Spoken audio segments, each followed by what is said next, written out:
उत्तर प्रदेश के प्रयागराज से एक दिल दहला देने वाली वारदात सामने आ रही है।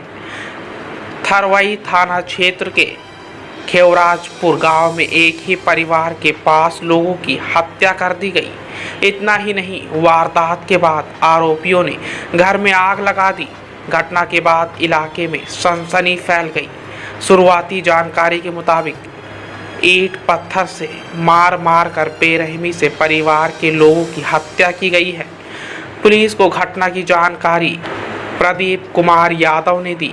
प्रदीप ने पुलिस को बताया कि उनके भाई और भाभी की किसी ने हत्या कर दी है। इसके साथ ही परिवार के 3 अन्य लोगों की हत्या हुई है।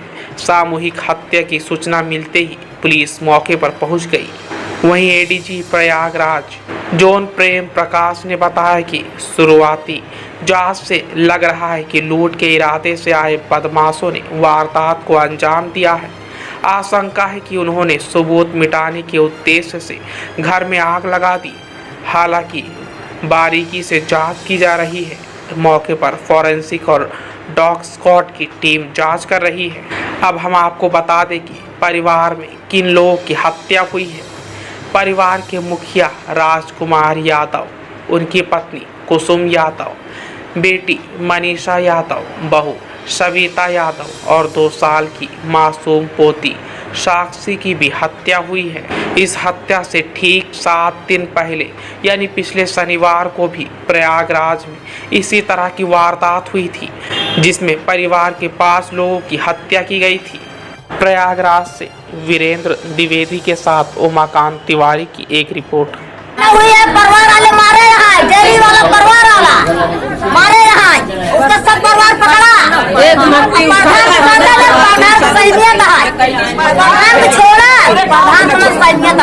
प्रधान साथ लेके जाए पूरा परिवार, डेरी वाला आप लोग गन्ना लेके गया, आप लोग चाहिए था, आप लोग रुपया पाए यहाँ, घूस में चला है, आप लोग पूरा परिवार पकड़ा। आप कौन हैं? आप लड़की की माई है,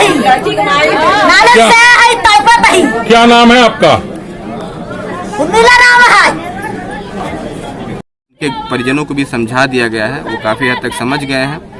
जांच पड़ताल पूरी करके निष्कर्ष निकाल दिया जाएगा। ये दोनों पक्ष जो भी तहरीरें देंगे उसको तत्काल मुकदमे में उसको दर्ज कर लेंगे। ससुराल पक्ष के कुछ लोग कह रहे हैं कि बॉडीज को यहाँ मंगवाइए। हमने इनको समझा दिया है कि चूंकि आग लगी हुई थी घर में, इसलिए बॉडी को हटाना जरूरी था, वरना उनकी पहचान भी करना मुश्किल हो सकता था। ये चीजें इनको समझा दी गई हैं, मान गए हैं। इनको कहा गया है कि जो कुछ भी लिखना है वो लिख के दे दें। बाकी अभी परिजनों को और इनके ससुराल वालों को वहाँ पर ले जा करके मोर्चरी सभी को बॉडी दिखा दी जाएंगी।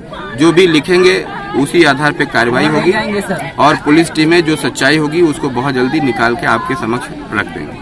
अभी सर कोई मतलब रंजिश या किसके तहत कोई? फिलहाल कोई रंजिश की बात नहीं सामने आ रही है। जैसा कि कुछ ससुराल पक्ष के भी आए थे, ससुराल पक्ष से मेरा तात्पर्य है जो मृतका सविता हैं, उनके कुछ भाई, ममेरे भाई, मौसेरे भाई यहाँ पे आ गए हैं, तो उनका बहुत क्लियर कुछ अभी वर्जन नहीं है। इसीलिए मैं कह रहा हूँ कि जो कुछ भी लिख के देना हो उसको दे दें, ताकि पुलिस अपनी तहकीकात में वो सब चीज़ों को शामिल कर ले। इसके अलावा पुलिस इस एंगल पे भी काम कर रही है कि मायका और ससुराल पक्ष के अलावा भी कोई थर्ड पर्सन का भी इसमें हाथ हो सकता है इन दोनों को भी कोई जानकारी ना हो, इस तरह की घटना हो गई हो, तो उस पे भी एंगल पे काम करेंगे। लेकिन हमारा पहला कर्तव्य है कि जो इनके परिवारीजन लिख कर दे रहे हैं उस पे भी हम अपनी 2 टीमें लगाएंगे। बाकी हम 5 टीमें अभी गठित करे हैं, जल्दी इसको 7 टीमें हम बना रहे हैं। 7 टीमों को रवाना करके सच्चाई को शाम तक क्लियर कर देंगे।